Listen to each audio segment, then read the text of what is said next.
Assalamualaikum warahmatullahi wabarakatuh. Perkenalkan, nama saya Muhammad Badrus Soleh Arif. Saya adalah salah satu dosen tetap di program studi S1 PGSD FKIP Universitas Jember. Hari ini saya akan mengajar mata kuliah konsep dasar IPA. Konsep dasar IPA merupakan salah satu mata kuliah wajib yang diajarkan di S1 PGSD FKIP Universitas Jember, di mana mata kuliah ini diberikan kepada mahasiswa PGSD pada semester 1. Mata kuliah ini memberikan bekal kepada mahasiswa terkait konsep keIPAan SD yang meliputi kajian fisika, yakni besaran dan pengukuran, kinematika gerak, gaya dan pesawat sederhana, listrik dan magnet, materi dan perubahan, dan tata surya, serta kajian biologi meliputi tumbuhan, hewan, dan manusia. CPL dalam perkuliahan ini antara lain CPL 2 menguasai pengetahuan bidang studi di SD meliputi bahasa Indonesia, matematika, IPA, IPS, PPKN, SBDP, dan PJOK. CPL 4 menerapkan pemikiran logis, kritis, sistematif, dan inovatif dalam konteks pengembangan atau implementasi ilmu pengetahuan dan teknologi yang memperhatikan dan menerapkan nilai humaniora yang sesuai dengan 5 bidang keahlian: IPA, IPS, Bahasa Indonesia, SBDP, dan PPKN. CPL 6 menunjukkan kemampuan kolaborasi dan berkomunikasi secara lisan dan tulisan dengan baik.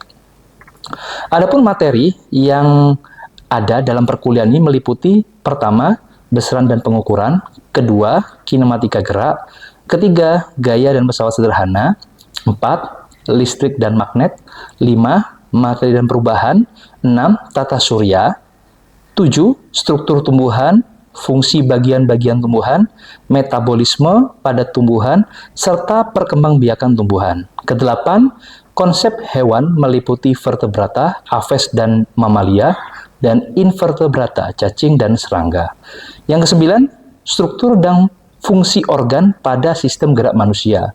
Yang kesepuluh, struktur dan fungsi organ pada sistem peredaran darah manusia. Terkait penilaian pada perkuliahan ini meliputi proses dan hasil, di mana pembobotannya sesuai dengan masing-masing CPMK. Pada pertemuan saat ini, saya akan mengajar besaran dan satuan. Penilaiannya meliputi ketepatan dalam memahami dan mengaplikasikan konsep besaran dan satuan, khususnya menentukan alat ukur yang tepat dan mengukur benda di sekitar kelas. Baik, untuk selanjutnya, mari kita simak video pembelajaran mata kuliah konsep dasar IPA. Baik, saya mulai dulu. Assalamualaikum warahmatullahi wabarakatuh. Waalaikumsalam warahmatullahi wabarakatuh. Bagaimana teman-teman? Apakah hari ini sehat? Alhamdulillah. Masuk semua ya, Raya? Masuk. Oke, yang sudah masuk di sini jangan lupa presensi di sister masing-masing ya. Sudah ya, Raya? Oke, baik, sebelum kita mulai perkuliahan, mari kita berdoa menurut kepercayaan masing-masing. Semoga apa yang kita lakukan hari ini bermanfaat untuk kemudian hari. Berdoa mulai.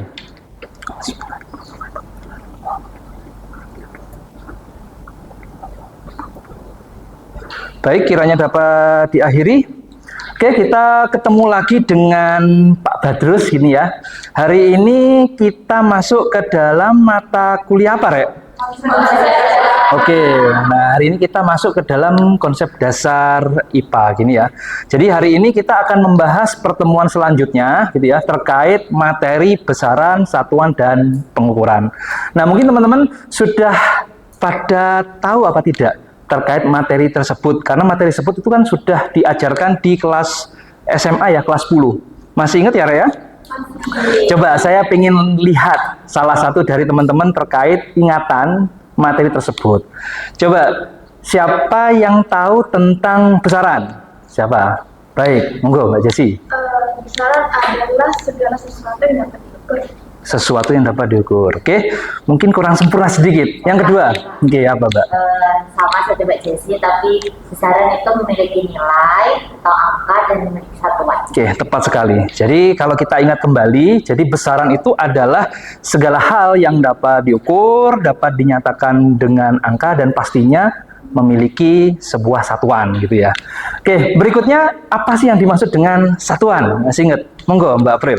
Satuan adalah gram, meter. Oh, itu jenisnya ya Mbak April ya. Baik, mungkin ada yang bisa melengkapi apa yang dimaksud dengan satuan? Satuan adalah pembanding dalam proses mengukur. Baik, tepat sekali. Jadi kalau kita masih ingat satuan gitu ya di kelas 10 kemarin gitu ya. Jadi satuan itu adalah pembanding dalam proses suatu pengukuran. Dan yang terakhir ada kata-kata yang paling penting, yaitu pengukuran. Siapa yang tahu pengukuran? Oke, Mbak Ai. Pengukuran adalah membandingkan suatu benda dengan alat ukur. Suatu benda dengan alat ukur. Mungkin kurang dilengkapi sedikit ya. Ada yang bisa menyempurnakan tapi sudah benar. Oke. Jadi pengukuran adalah membandingkan suatu besaran dengan besaran yang sudah baku. Baik, itu jawaban yang sangat bagus ya. Jadi pengukuran itu adalah proses membandingkan suatu besaran dengan besaran yang sudah baku. Contohnya misalkan kita ingin mengukur berapa sih panjang dari spidol ini. Sehingga kita butuh pembanding. Nah, umumnya pembandingnya itu berupa mistar. Jadi yang awalnya ini tidak memiliki satuan, setelah dibandingkan dengan suatu mistar, maka dia memiliki satuan, yaitu satuan dari mistar, yaitu sentimeter. Sudah mulai ingat ya, Rea? Baik, kita akan langsung ke materi ya, karena saya tidak membawa pointer, saya posisinya di sini, ya. Baik, di sini terkait besaran satuan dan pengukuran, di sini ada beberapa hal yang dibebankan dalam suatu CPL perkuliahan ini. Di sini CPL untuk konsep dasar IPA itu ada 3. Yang pertama ada CPL 2.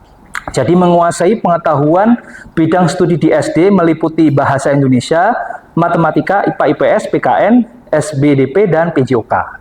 Berikutnya, untuk CPL berikutnya yaitu CPL 4, menerapkan pemikiran logis, kritis, sistematis, dan inovatif dalam konteks pengembangan atau implementasi ilmu pengetahuan dan teknologi yang memperhatikan dan menerapkan nilai humaniora yang sesuai dengan 5 bidang keahlian. Jadi di sini ada IPA, IPS, Bahasa Indonesia, SBDP, dan PPKN. Dan yang terakhir, di CPL 6, menunjukkan kemampuan kolaborasi dan komunikasi secara lisan dan tulisan dengan baik. Sehingga ketika diturunkan menjadi CPMK. Jadi CPMK-nya di sini juga ada 3. Yang pertama, menganalisis teori dan konsep bidang keilmuan IPA SD meliputi kajian fisika dan kajian biologi.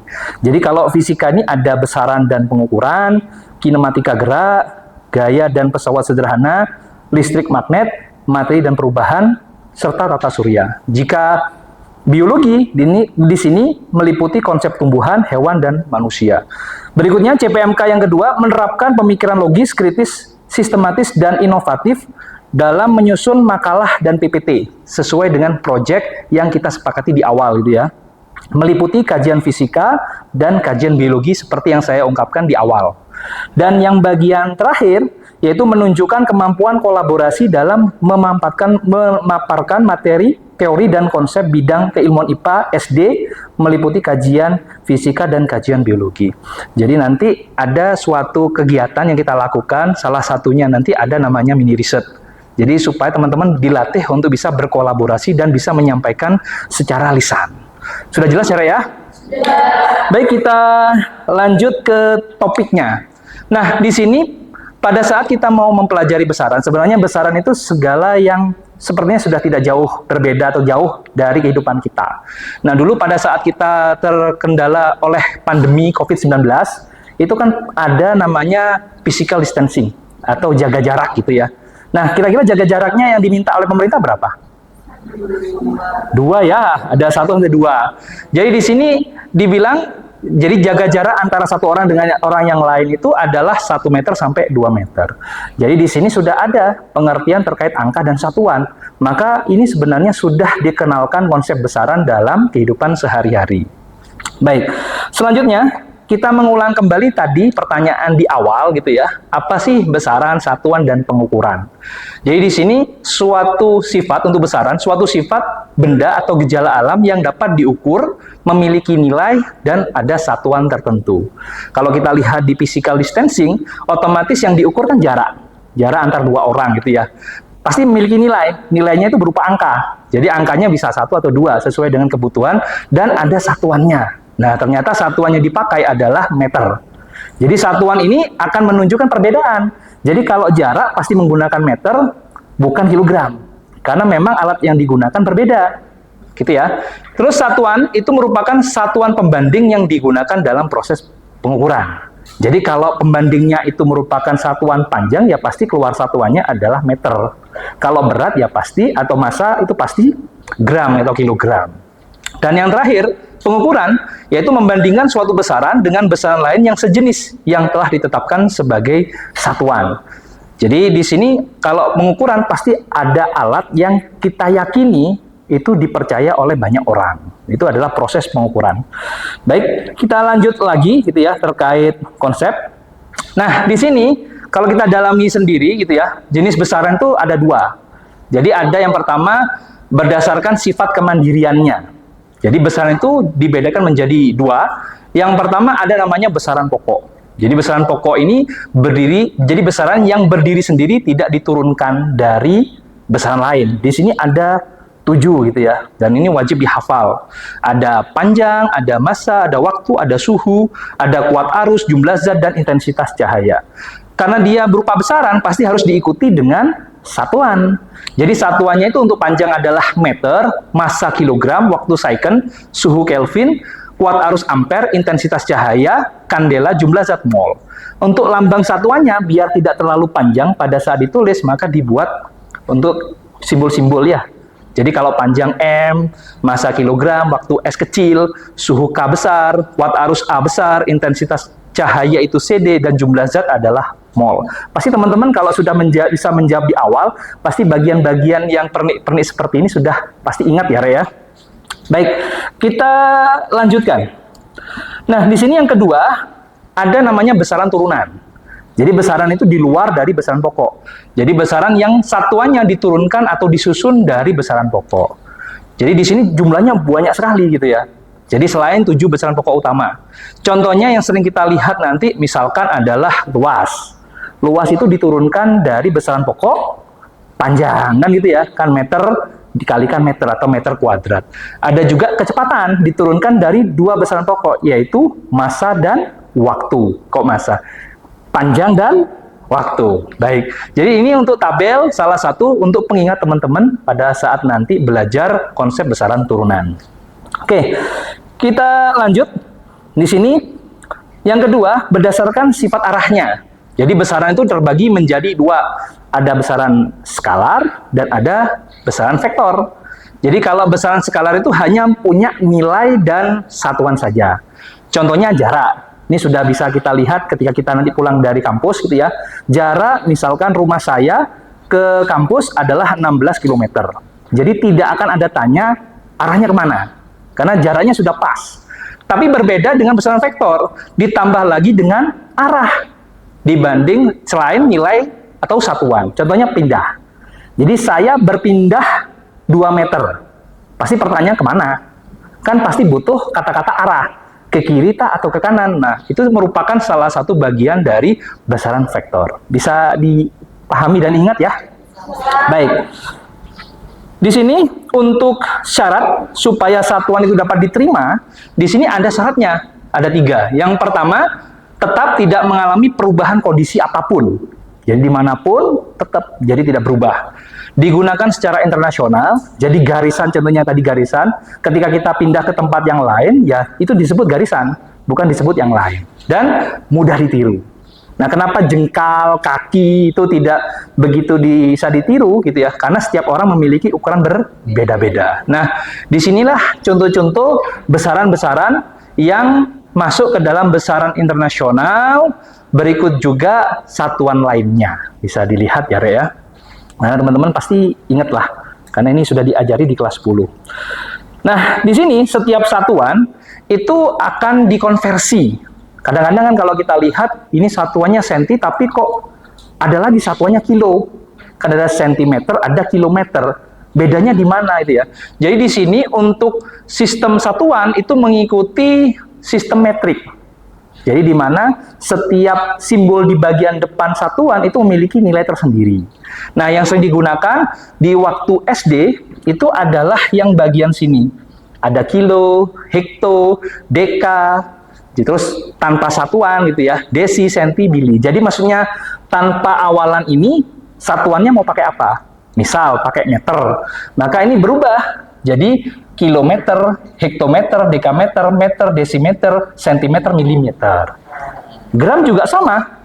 Jadi juga ada kalau ini diganti gram, maka kilogram, hektogram, dekagram, gram, desigram, sentigram, miligram.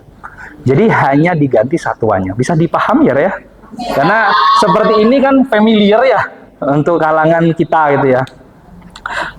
Oke, di sini berarti untuk sesi yang ini ada yang ditanyakan?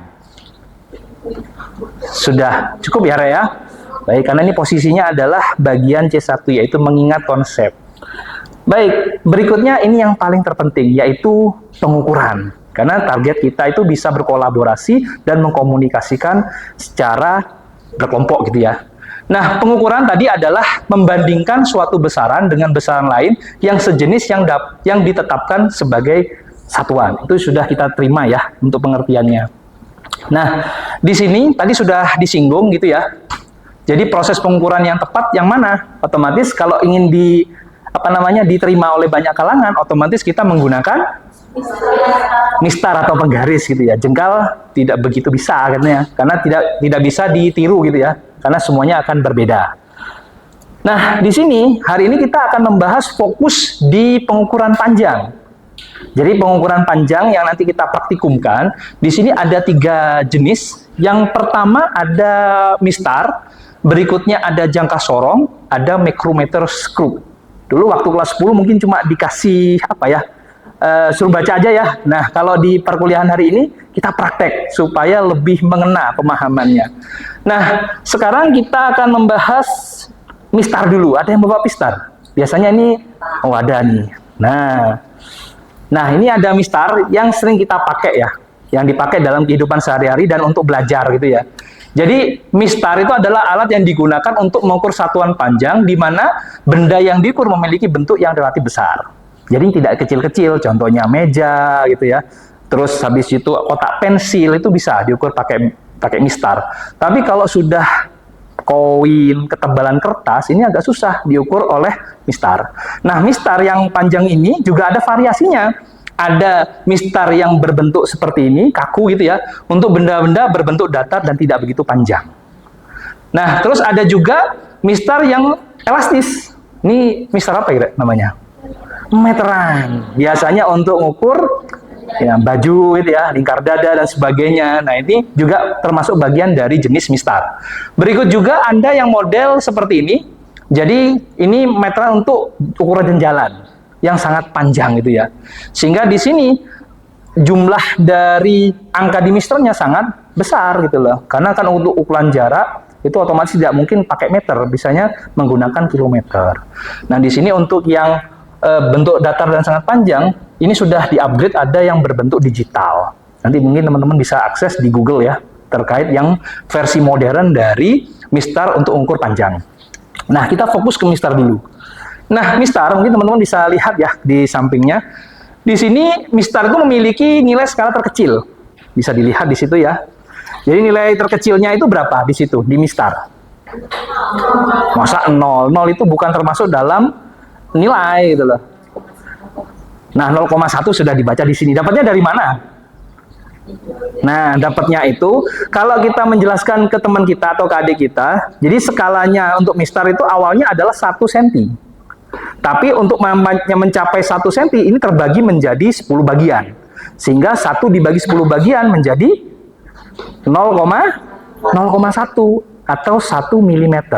Jadi ketelitiannya yang garis dekati 0 itu adalah 0,1 cm atau 1 mili. Nah, pada saat kita mengukur mistar, di sini tidak boleh teman-teman melihatnya itu miring-miring. Jadi meskipun menggunakan micrometer scope, jangka sorong itu harus posisinya tegak. Antara mata dengan bagian yang kita lihat itu harus tegak lurus. Jadi kalau miring-miring seperti ini, itu masuk ke dalam kesalahan paralak atau kesalahan pandang. Jadi ingat ya, nanti kan kita praktikum tuh, harus tegak lurus. Nah, berikutnya cara ngukur mistar bisa ya? Ya pasti nempelkan mulai dari 0 loh ya. Ingat jangan dimulai dari 1. Jadi ngukurnya paling ujung itu pasti 0, berikutnya bagian akhirnya berapa ya. Nah, berikutnya di sini ada jangka sorong. Mungkin teman-teman jarang melihat ini ya. Jadi kan kalau di SMA jarang gurunya pakai gitu ya. Nanti teman-teman bisa pegang gitu ya. Jadi jangka sorong seperti ini adalah pengembangan dari mistar. Jadi di sini untuk jangka sorong itu alat yang digunakan untuk mengukur diameter luar, diameter dalam dan ketebalan benda. Ini ada fungsinya masing-masing gitu ya. Bagian di sini ini rahang dalam biasanya dipakai untuk mengukur diameter dalam. Yang bagian penyapit ini itu dipakai untuk mengukur ketebalan atau diameter luar. Kedalaman juga bisa menggunakan bagian ini, bagian ujung itu ada tangkal kedalaman. Nah untuk bagian terpentingnya di sini untuk jangka sorong ada dua, ada skala yang tidak bergerak atau ada skala yang sudah bisa bergerak atau nonius gitu ya, yang sudah bergerak. Nanti bisa teman-teman coba ya. Nah sekarang yang paling penting berapa nilai NST-nya atau nilai skala terkecilnya. Nah coba di sini cara melihatnya sama. Jadi pada saat kita melihat ini berapa sih yang paling kecil ya, karena bagian skala utamanya itu mirip seperti penggaris, sehingga penggaris yang kita yakini itu adalah NSD-nya 0,1 cm. Nah, ternyata 0,1 cm ini masih terbagi lagi menjadi jumlah skala nonius. Nah, skala noniusnya ini beda-beda. Ada yang pakai 10 garis, ada yang pakai 20 garis. Jadi kalau yang saya contohkan ini, dia menggunakan 20 garis, meskipun skalanya 10. Jadi, 1 ini merupakan garis kedua. Bisa dipahami ya. Sehingga untuk mencari skala nonius, skala terkecilnya, jadi 0,1 dibagi jumlah garis. Kalau di sini yang jumlah garisnya 20. Karena kan antara 0 dan 1 ada garis lagi. Sehingga nilai skala terkecilnya yaitu 0,05 cm atau 0,5 mm. Tapi ini ada catatan, tergantung skala nonius yang digunakan. Jadi macam-macam nanti ya. Ada yang pakai 20 garis, ada yang pakai 10 garis gitu ya. Nah, cara ngukurnya bagaimana? Nah, di sini pada saat teman-teman ngukurnya itu bisa menggunakan seperti ini. Diukur seperti ini, digapit gitu ya. Nanti tinggal dibaca berapa skalanya. Nah, cara melihat skalanya, di sini yang besar itu adalah skala utama, yang bagian bawah itu adalah skala nonius yang bergerak. Acuannya itu yang 0. Jadi lihat yang 0 di skala nonius. Jadi kalau kita lihat di sini, oh 0-nya itu ada di mana di skala utama, yaitu berapa ini, Rek? 2,6. Nah, cara menghitungnya nanti ada persamaannya. Skala utama ditambah skala nonius dikalikan nilai skala terkecil dari alat yang digunakan. Nah, kalau kita balik lagi untuk soal A, berarti di sini kan 2,6. Kita tulis 2,6 cm ditambah, nah ini yang mepet yang mana antara atas dan bawah? 3 atau 2? Nah, cara membacanya 2 dari mana? Yang bawah aja, kan skala nonius itu ada di bawah. Jadi di sini 2 ditulis garis kedua dikalikan NST-nya. Bisa dipahami ya? 2 dikalikan NST-nya. Jangan 1, karena 1 ini kalau dilihat di sini bukan termasuk garis. Jadi urutan garisnya 1, 2 kan itu. Dikalikan 0,05 sehingga nanti menghasilkan nilai 2,61. Berikut juga supaya paham contoh yang kedua. Contoh yang kedua skala utamanya menunjukkan berapa ini? 6,7. Ini ya 6,7 ya. Yang berimpit antara atas yang bawah berapa ini? Berapa? Cari yang berimpit. Oh, dapat 3. Tapi 3 itu kalau dihitung dari 0 berapa nih? 1, 2, 3, 4, 5, 6. Berarti sehingga 6 dikalikan NST-nya 0,05 cm sehingga menghasilkan 6,73. Nanti supaya paham diskusi bareng ya pada saat praktek ya. Oke, lanjut. Nah, berikutnya ada lagi alat ukur panjang yaitu micrometer scope. Jadi micrometer scope ini digunakan untuk mengukur ketebalan. Jadi ketebalannya bendanya itu sangat tipis sekali, ada diameter kawat, dan ada ukuran benda yang sangat kecil. Bagian-bagiannya ada, bisa dilihat nanti ya. Cara menggunakannya yang terpenting, jangan diputar bagian yang besar. Muternya bagian yang kecil, karena di situ ada gigi berputar. Jadi ini yang muternya gini, nguncinya juga bagian yang terkecil seperti ini. Nggak boleh gini. Kalau gini nanti terkunci. Nah, bagian-bagiannya ada alat ukur tetap, ada ruang ukur gerak. Nah, yang terpenting adalah bagian untuk mendapatkan NST. Di bagian sini ada skala tetap, mirip seperti jangka sorong. Baik, di situ ada skala berputar. Nah, skala berputar yang di sini ya. Nah, di sini kalau kita lihat nanti untuk skala tetapnya di sini kelihatan berapa itu, Rek? 0,5 ya. Nah, sedangkan yang bagian di sini jumlahnya nanti menjadi 50. Coba kita lihat. Saya lupa nih slide-nya. Nah, ini dia. Nah, skala utamanya yang paling kecil di sini kan urutannya 0, 1, 2, 3, 4, 5. Nah, antara 0,1 ini ada tengah-tengahnya, yaitu 0,5. Jadi 0,5 mm, terus sumbu putar ini ada 50 garis. Jadi 0,5 dibagi 50 menjadi berapa? 0,01. Nanti kita perdalam dengan latihan soal ya. Bisa ya, Re, ya? Untuk mengukurnya nanti bisa dikolaborasikan. Nah, di sini supaya lebih mudah kita melakukan mini riset ya nanti ya. Jadi kalau mini riset nanti ini sebenarnya digunakan untuk mengurangi miskonsepsi. Karena kadang-kadang karena kita tidak mau membuktikan, itu memunculkan miskonsepsi. Nah, miskonsepsi ini banyak saya teliti di PGSD, mulai dari buku, bahkan mahasiswanya juga terindikasi miskonsepsi. Di sisi lain, kita juga dituntut untuk mengajar, menggunakan kurikulum Merdeka. Ini buku yang saya bikin gitu lah. Kan harus ada mindful, meaningful, dan joyful. Sehingga solusinya sebagai seorang guru, teman-teman harus bisa mempraktekkan dalam kehidupan nyata supaya menyenangkan dan bermakna. Jadi butuh praktikum ya. Oke. Di sini nanti untuk mini riset teman-teman akan dibagi dalam beberapa kelompok. Ingat ya, jadi nanti kita bikin 3 kelompok, satu kelompok isi 5 orang gitu ya. Nah, di sini bukan cepet-cepetan gitu ya dalam menyelesaikan, tapi bagaimana teman-teman itu mendapatkan nilai yang benar, menyimpulkan kesimpulan yang tepat berdasarkan data yang sesuai. Sudah siap ya, Re, ya? Supaya bermakna?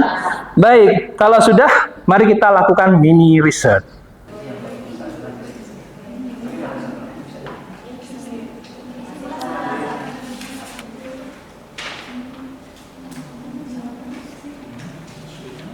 Oke, bagaimana? Sudah selesai untuk praktikumnya?